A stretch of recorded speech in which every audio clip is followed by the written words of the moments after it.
Yeah, parents know. This is part 4 and 5. I already did 1, 2, and 3. I remember when I was younger and I was, coming up, dating women, dating girls. Not women, but girls. I was still young. I remember sneaking this girl down in the house in the basement and hiding the girl under this big blanket we had while we was watching television. And basically, my step-grandfather, he was like a drill sergeant, which he was in Vietnam. He was in the army, so I couldn't get too much past him at all.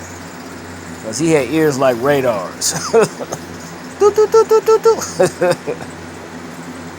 Especially with me, because I was always honorary, sneaking girls in the house and everything. So he always told me to keep the basement door open when I brought women over, right? Or girls. So I did. And one night, that particular night, I was downstairs with this girl. I was watching TV with her. And we was under the blanket, but he didn't know she was over there. He thought it was just me down there by myself. But I wasn't. I had her with me. And he called for me. And I yelled, I'm down here in the basement watching TV. So he comes down the steps in the basement, turned on the lights in the rec room, came over where we were sitting and watching TV, and I had this blanket over top of her, covering her up, trying to hide her.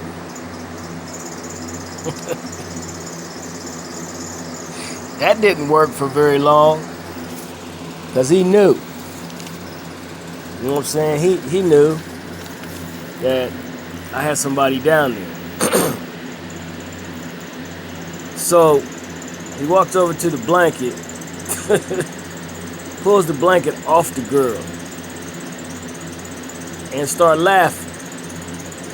Because he knew he caught me in the act, right? And he cussed, and then he walked back up the steps. As soon as he got at the top of the steps, he calls me up there. And he tells me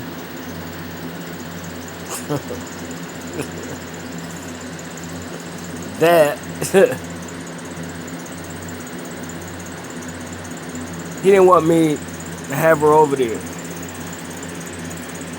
In his house, he said, "Get that gal." That's how he used to talk, because he was a country boy from Baltimore, Maryland, so that's how his language was. So get that gal out of my house. Take her home. Let her go home. So I said, okay. So I came back downstairs, and I told her what he said. So, she got herself together, and I ended up taking her home. And I told her I would see her the next day. And I did. But he would always tell me to keep the basement door open every time I would bring a girl over or female over. Couldn't have sex with her in the house. So I had to do it in other places, such as in the backseat of my car, my Chevy, my 75 Chevy Chevelle back in the day, or her car, whatever car she had, and in her house, in her basement. And then there's another situation where I dated this Christian chick, right? I mean, she was a preacher's daughter. Her dad was cool, real nice guy.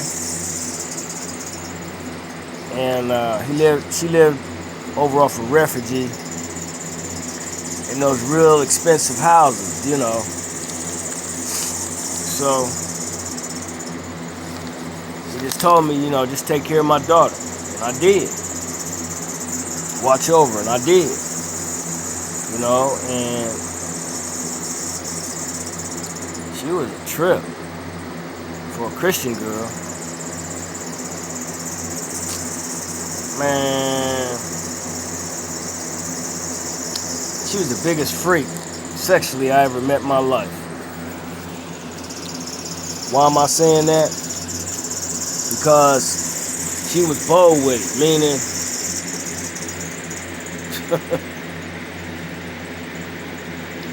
she would have sex with me on the couch, on the floor, in the next room, or on the floor right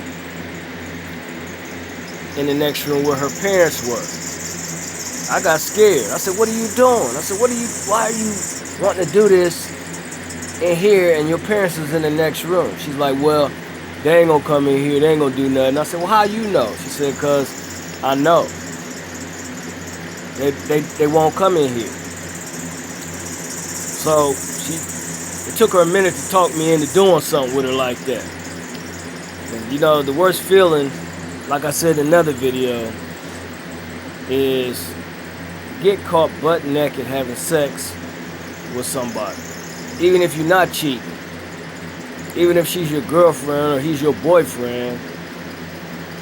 The worst feeling is to be naked, butt naked, without no clothes on, and you having sex with somebody. And somebody comes in and catches you. Especially if you're cheating on your woman, or you're cheating on your man, and they walk in there and catch you butt naked. Do you know what kind of feeling you would be feeling like? Yeah. So, I had one eye on her and one eye on the door, just in case somebody knocking on the door want to come in, you know, for whatever reason. And,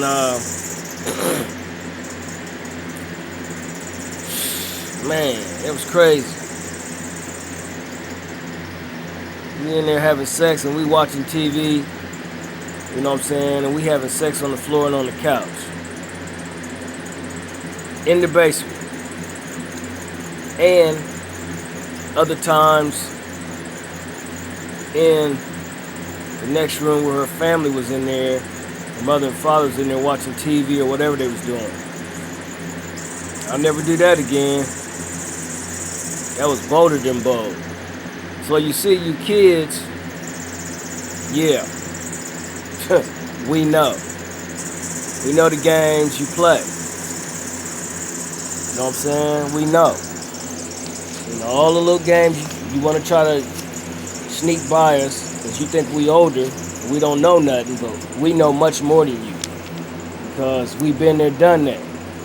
We done stuff you didn't do. We done stuff that you want to do or trying to do. So you can't fool your parents. You think you can, you think you are. You won't be able to. We done it before you were even around. So we know what to look for, right? So don't never think you can outsmart your parents. At least me, my kids can't do me like that.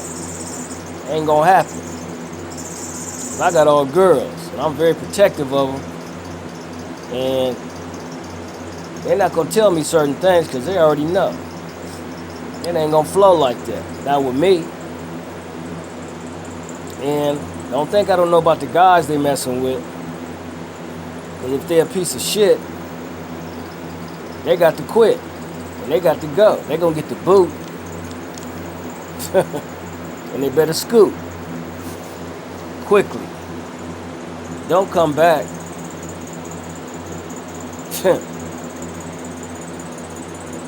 I got a bat. Not really. But, nah. Can't run game on people, man. Like I said, you might be trying to get it over for a minute, but wisdom overrides game. To be honest with you, game is wisdom. It's what you learn from the past, present, and in the future. So with that, good night. I'm out your sight.